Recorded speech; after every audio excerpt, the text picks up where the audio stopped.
Hello friend, स्वागत है मेरे चैनल एमसीक्यू स्टडी आईक्यू पे। और आज के वीडियो में हम लोग करने वाले हैं चैप्टर साउंड फिजिक्स का। फ्रेंड काफ़ी इंपॉर्टेंट चैप्टर है। फ्रेंड ये चैप्टर भी से सवाल काफ़ी ज़्यादा पूछा जाता है, आपको सवाल देखने को मिलेगा इस चैप्टर से। फ्रेंड अगर आप रेलवे की तैयारी कर रहे हैं, SSC CGL CHSL RRB JE या एसएससी जेई की तैयारी कर रहे हैं, ये वीडियो आपके लिए बहुत ज़्यादा इंपॉर्टेंट होने वाला है। इवन अब अगर आप एनडीए और सीडीएस की तैयारी कर रहे हैं तो आप उसका भी सवाल मैंने लिया हुआ है इसमें प्रीवियस ईयर्स का, तो आप ये पूरा वीडियो देखिए। साउंड चैप्टर से फ्रेंड 1 या 2 सवाल देखने को आपको एग्जाम में मिलेगा ही मिलेगा। फ्रेंड चलिए शुरू करते हैं आज के हमारे अपने इस वीडियो को। सबसे पहला सवाल है, which of the following is a mechanical wave. तो मैकेनिकल वेव क्या होता है? जिसको किसी मीडियम का ज़रूरत होता है प्रोपोगेशन के लिए, ठीक है, जो किसी मीडियम पे डिपेंड करता है प्रोपोगेशन में। तो मैकेनिकल वेव कौन सा होगा? तो साउंड वेव जो होगा यहाँ पे वो मैकेनिकल वेव हो जाएगा। साउंड वेव को जो है ट्रैवल करने के लिए मीडियम की ज़रूरत होती है जो कि एयर है, ठीक है। आरआरबी 2018 का सवाल है। मैंने जितना भी सवाल लिया है वो हाल फिलहाल का ही सवाल लिया है, 12 से लेकर के 20 तक के बीच का। क्वेश्चन नंबर सेकंड करते हैं, what is the major in hertz. Hertz में क्या मेजर करते हैं? ये 65 बीपीएससी 2019 का सवाल है ये। तो हर्ट्स को किस में मेजर, क्या चीज़ को मेजर करते हैं? फ्रीक्वेंसी को। फ्रीक्वेंसी का ऐसा यूनिट क्या होता है? हर्ट्स होता है। अगर हम फ्रीक्वेंसी का फॉर्मूला देखें तो 1/टाइम पीरियड होता है। क्या होता है? Time period. इसको पर सेकेंड से भी हम डिनोट करते हैं, ठीक है। पर सेकेंड भी बोलते हैं हम, क्योंकि नीचे आ जाएगा टाइम आपका सेकेंड में और टाइम ऊपर जाएगा तो पर सेकेंड हो जाएगा। और ये पर सेकेंड को हम क्या बोलते हैं? हर्ट्ज बोलते हैं। ये जो मेरा फिजिक्स का 2 वीडियो है एसआई यूनिट का, उसमें मैंने बता दिया है। चलिए क्वेश्चन नंबर थर्ड करते हैं, wave which do not required any material medium for its propagation. जो वेव जो है वो किसी, उसको कोई मीडियम रिक्वायर्ड नहीं होना चाहिए प्रोपोगेशन के लिए, तो उस वेव को क्या बोलते हैं हम लोग? तो उस वेव को बोलते हैं हम लोग इलेक्ट्रोमैग्नेटिक वेव। लाइट वेव क्या क्या होता है? तो इलेक्ट्रोमैग्नेटिक वेव होता है। और लाइट वेव को प्रोपोगेशन के लिए किसी चीज़ का, किसी मीडियम का ज़रूरत नहीं पड़ता है। Question number 4, the speed of a body that has Mach number more than 1। कोई भी स्पीड है बॉडी का जिसका मैक नंबर कितना है? 1 से ज़्यादा है, तो उसे क्या बोलेंगे हम लोग? सुपरसोनिक। उसे हम लोग क्या बोलेंगे? सुपरसोनिक है वो, ठीक है। मैक नंबर कितना है? 1 से मोर रहे तो वो क्या होता है? सुपरसोनिक। ये एनडीए 2017 का सवाल है। फिर करते हैं question number fifth. Question number fifth है, which of the following wave type is an example of the wave produce by moving motor boat on the surface of water. Surface of water पे एक moving boat है, moving motor boat है। तो वहाँ पे जो wave produce होगा water में, वो कैसा वेव प्रोड्यूस होगा? तो याद रखना यहाँ पे क्या होगा? Both longitudinal and transversal wave होगा। अगर आपसे पूछा जाएगा एक जो पॉन्ड है, बहुत स्टिल पॉन्ड है वो, मतलब पानी एकदम ठहरा हुआ है, और उस पर अगर हम पत्थर मारेंगे, पत्थर फेंकेंगे, तो वहाँ पे कौन सा वेव होगा? तो वहाँ पे ओनली और ट्रांसवर्सल वेव प्रोड्यूस होता है, ठीक है। लेकिन जब मोटर बोट जब सरफेस पे, जब मोटर बोट जब वाटर के सरफेस पे चलता है, तो वहाँ पे बोथ लॉन्गिट्यूडनल और ट्रांसवर्सल वेव होता है। तो ये एसएससी 2017 का सवाल है जो कि काफ़ी इंपॉर्टेंट है।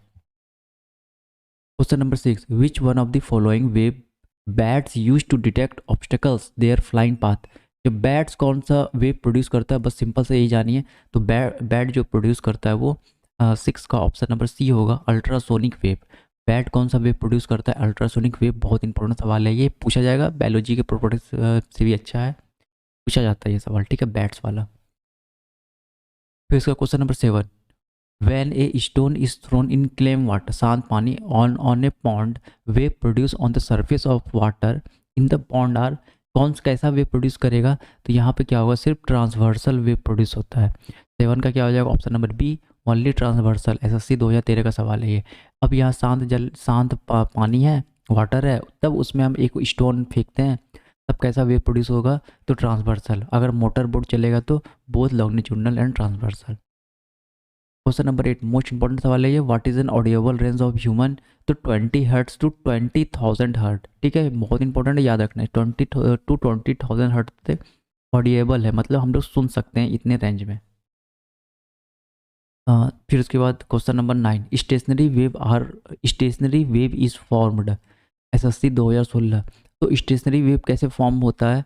तो ऑप्शन नंबर डी इसका सही होगा, two wave same frequency travelling in opposite direction. याद रखना, सेम फ्रीक्वेंसी रहे बट अपोजिट डायरेक्शन रहे। Question number 10, sound wave faster in UPPCS और आरआरबी 2018 का ये क्वेश्चन है जो कि मोस्ट इंपॉर्टेंट है। साउंड वेव सबसे ज़्यादा फास्ट किस में चलता है? स्टील में चलता है, ठीक है, मोस्ट इंपॉर्टेंट है। वैक्यूम में नहीं चलता है, वैक्यूम में साउंड वेव प्रोपोगेट नहीं करता है, बट लाइट प्रोपोगेट कर जाता है वैक्यूम में, ठीक है, क्योंकि लाइट को किसी भी चीज़, किसी भी मीडियम का ज़रूरत नहीं पड़ता है। Question number 11, which of the following statement is true? The velocity of sound is. तो वेलोसिटी ऑफ साउंड के लिए इसमें से कौन सा स्टेटमेंट ट्रू है? याद रखना है, more in summer than in winter.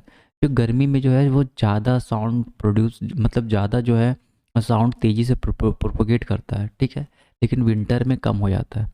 गर्मी में ऐसा इसीलिए होता है क्योंकि गर्मी में जो होता है वो एक तो पूरा, पहले देखो विंटर में क्या होता है, कुहासा कुहासा रहता है, फॉग रहता है, तो उससे क्या होता है साउंड वेव प्रोपोगेट ढंग से नहीं कर पाता है। लेकिन समर पूरा क्लियर होता है, बादल आकाश में नहीं रहते हैं ना, तो वो फॉग वगैरह रहता है, तो क्या होता है साउंड वेव यहाँ आराम से ट्रैवल कर जाता है, ठीक है। तो ऑप्शन नंबर डी क्या होगा? राइट आंसर हो जाएगा यहाँ पे। Question number 12, sound wave can not travel through a. तो साउंड वेव किसे ट्रैवल नहीं कर पाएगा? तो याद रखना यहाँ वैक्यूम वर्ड ऐड है, तो वैक्यूम में साउंड नहीं प्रोड्यूस कर ट्रैवल कर पाता है। तो ऑप्शन नंबर डी, वुडन एलोपीज placed in vacuum. Question number 13, sound wave does not travel in BSSC 2016। तो वैक्यूम में साउंड वेव ट्रैवल नहीं करता है, बट लाइट जो है वो प्रोपोगेट या ट्रैवल कर जाता है। Question number 14, instrument use to study the behaviour of vibrating string. Most important question है। सोनोमीटर, सोनोमीटर किस चीज़ में यूज होता है?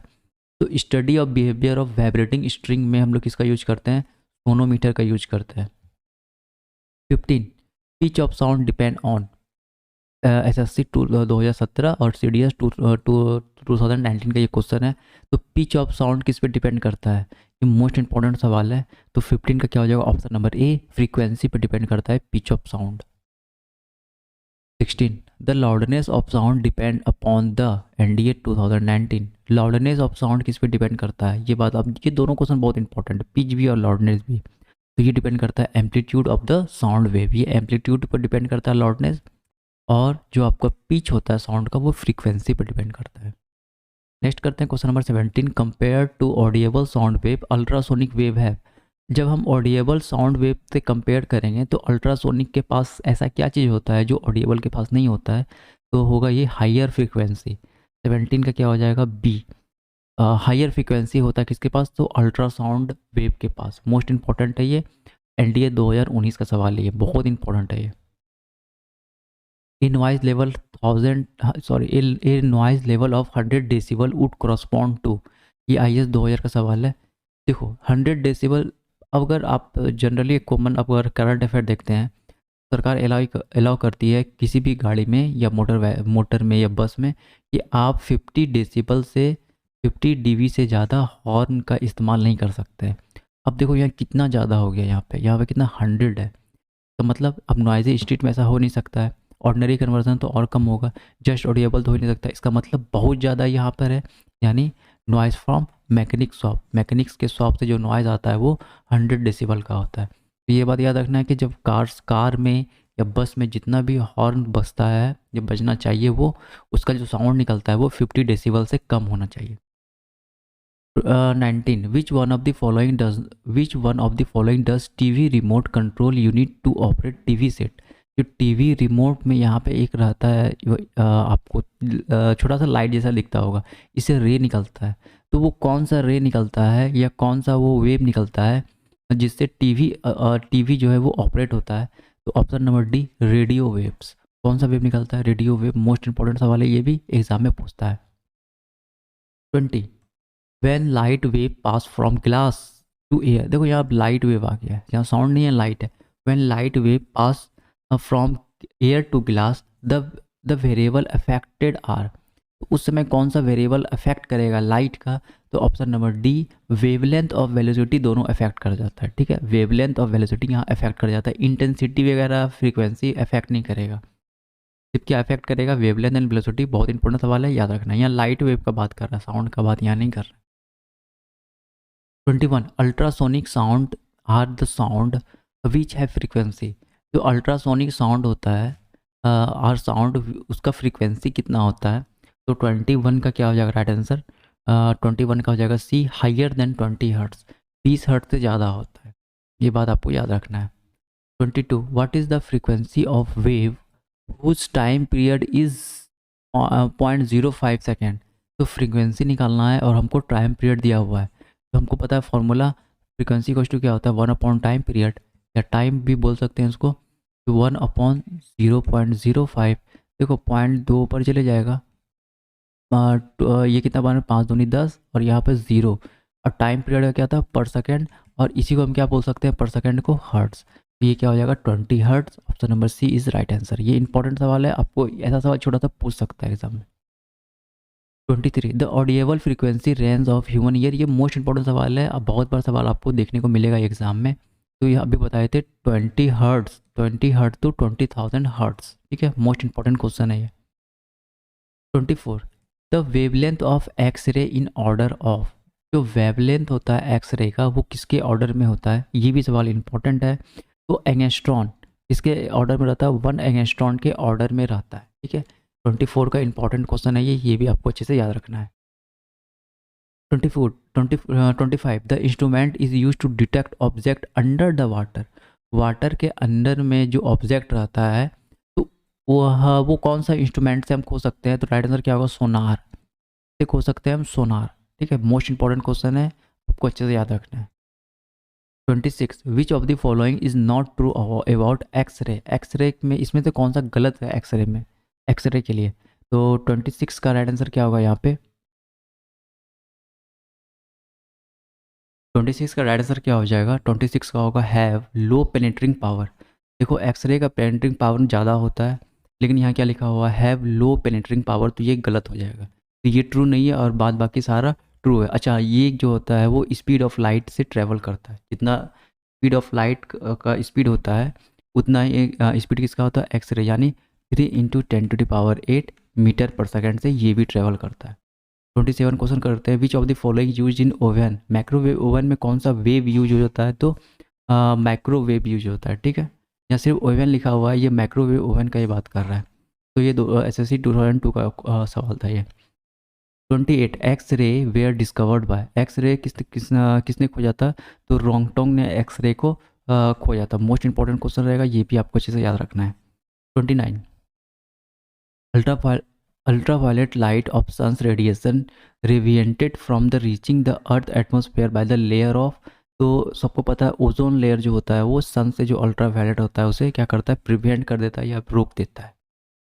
30 the wave used in sonography. जो सोनोग्राफी में कौन सा वेव यूज करते हैं, अभी बताया था सोनोग्राफी क्या होता है, वाइब्रेटिंग स्ट्रिंग के बिहेवियर को मेजर करते हैं सोनोग्राफी से। तो इसमें कौन सा वेव यूज होता है, तो 30 का क्या हो जाएगा option number D ultrasonic wave use होता है। SSC 2014 का सवाल है ये। 31 कोस्मिक रेज आर। कोस्मिक रेज क्या होता है, तो ये चार्ज पार्टिकल होता है, ठीक है। ये इंपॉर्टेंट है यहाँ के लिए, क्या हो जाएगा ये चार्ज पार्टिकल होता है। PPSC 2015 का सवाल था ये, जो कि काफ़ी इंपॉर्टेंट है। Decibel is the unit use for measuring. Most important question है ये, जो डेसिबल किसका यूनिट होता है मेजरिंग का, तो इंटेंसिटी ऑफ साउंड का, किसका इंटेंसिटी ऑफ साउंड का। 33 विच of the following property of sound is affected by the change in temperature. एक बार याद रखना साउंड जो है वो टेम्परेचर पे डिपेंड करता है, लेकिन ये कैसे, इसमें क्या चीज़ बदलाव हो जाता है टेम्परेचर घटाने या बढ़ाने पे, तो इसका वेवलेंथ में जो है वो अफेक्ट करता है, ठीक है। जो टेम्परेचर है वो साउंड का वेवलेंथ पे अफेक्ट करता है, ठीक है। अगर टेम्परेचर इंक्रीज करेंगे तो साउंड जो है वो उसका स्पीड भी इंक्रीज कर जाता है, ठीक है, स्पीड भी इंक्रीज करेगा। अगर टेम्परेचर को डिक्रीज करेंगे तो साउंड भी क्या होगा डिक्रीज कर जाएगा, ठीक है, साउंड का स्पीड। तो ये इंपॉर्टेंट है 33, तो इसका वेवलेंथ जो है उस पर अफेक्ट करता है। 34 the velocity of sound in moist air is more then in dry air, ठीक है।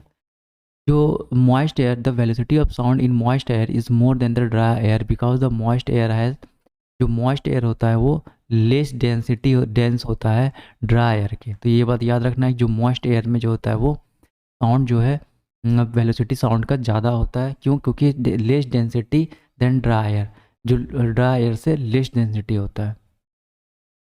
35 quality of musical notes depend on. तो क्वालिटी ऑफ म्यूजिकल नोट्स किस पर डिपेंड करता है, तो 35 का हो जाएगा option number B yes harmonics present, ठीक है। Option number B is right answer. SSC 2016 का सवाल था। 36 there are how many vocal cords in human boxes. तो 2 वोकल कॉर्ड होता है हमारे ह्यूमन बॉक्स में, ठीक है, ऐसे यहाँ लगा रहता है। फिर 37 which one of the following wave does not belong to category of other 3। इस 4 में से कौन सा एक अलग है? तो इस option number D sound wave अलग है, क्योंकि ये हम लोग को ऑडिएबल होता है और ये तीनों हम लोग को ऑडिएबल नहीं होता है। एनडीए 2017 का सवाल है ये। तो फ्रेंड इस वीडियो में इतना ही। वेव का टोटल सवाल इंपॉर्टेंट जो हाल फिलहाल के एग्जाम में पूछा गया है वो मैंने आपको बता दिया है। आप इस टाइप का ही सवाल को, या जितना सवाल से 37 सवाल ही आप कर लीजिएगा अच्छे से याद करके, तो इसी से 1 या 2 सवाल आपको देखने को मिल जाएगा। तो फ्रेंड्स इस वीडियो में इतना ही, मिलेंगे अगली वीडियो में। Thank you.